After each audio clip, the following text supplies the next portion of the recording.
এই formal charge ৩৯ পৃষ্ঠা সম্বলিত।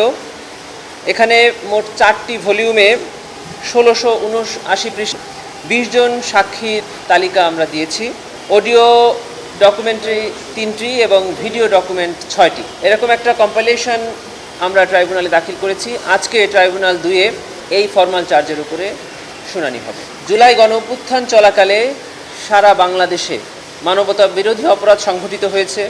এই আসামি জনাব হাসানুল হক ইনুর এলাকা কুষ্টিয়াতে যে মানবতা বিরোধী অপরাধ সংঘটিত হয়েছে এবং এই গণঅভ্যুত্থান চলাকালে উনি দেশীয় এবং বিদেশি বিভিন্ন মিডিয়াতে সাক্ষাৎকার প্রদান করে এই মানবতা বিরোধী অপরাধ চালিয়ে যাওয়ার জন্য আইনশৃঙ্খলা বাহিনী এবং তার 14 দলীয় জোটের নেতাকর্মীকে উস্কানি দিয়েছেন, আদেশ দিয়েছেন।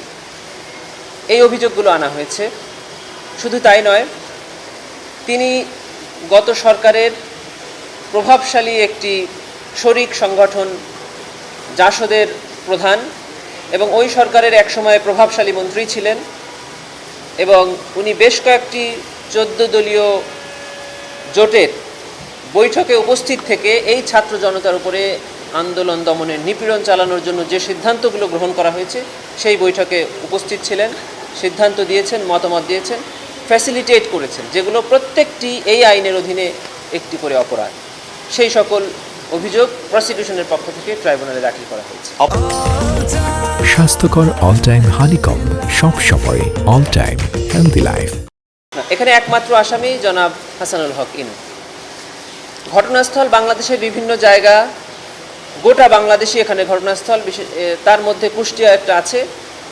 আর মিরর নামে একটি সংবাদ মাধ্যমে উনি সাক্ষাৎকার দিয়ে এই আন্দোলনকারীদেরকে সন্ত্রাসী, জঙ্গি ট্যাগ দিয়ে তাদের উপরে নিপীড়ন চালানোর জন্য উস্কানি দিয়েছিলেন, সহায়তা করেছিলেন। যে সাক্ষাৎকারটি ভারতের মুম্বাইয়ে প্রচারিত হয়েছিল। ইন্টারন্যাশনাল ক্রাইমস ট্রাইব্যুনাল অ্যাক্টের সেকশন 3-তে পরিষ্কার করে বলা আছে, ইররেসপেক্টিভ অফ হিজ ন্যাশনালিটি, সেটি বাংলাদেশের টেরিটরির মধ্যে beyond and inside of this territory. তার মানে যদি বাংলাদেশের মধ্যে থেকে কোনো বাংলাদেশের নাগরিক কোনো অপরাধ করে, তার বিরুদ্ধে এই ট্রাইব্যুনাল বিচার করতে পারবে। বাংলাদেশের নাগরিক নয় এমন কোনো ব্যক্তিও যদি বাংলাদেশে বসে কোনো অপরাধ করে, তার বিচার করতে পারবে। এবং বাংলাদেশের নাগরিক পৃথিবীর যে কোনো জায়গায় গিয়েই যদি বাংলাদেশে কোনো মানবতা বিরোধী অপরাধ পরিচালনায় ইনসিস্ট করে, অ্যাবেট করে, ফ্যাসিলিটেট করে, তবে তার বিচারও বাংলাদেশে করতে পারবে এই ট্রাইব্যুনাল।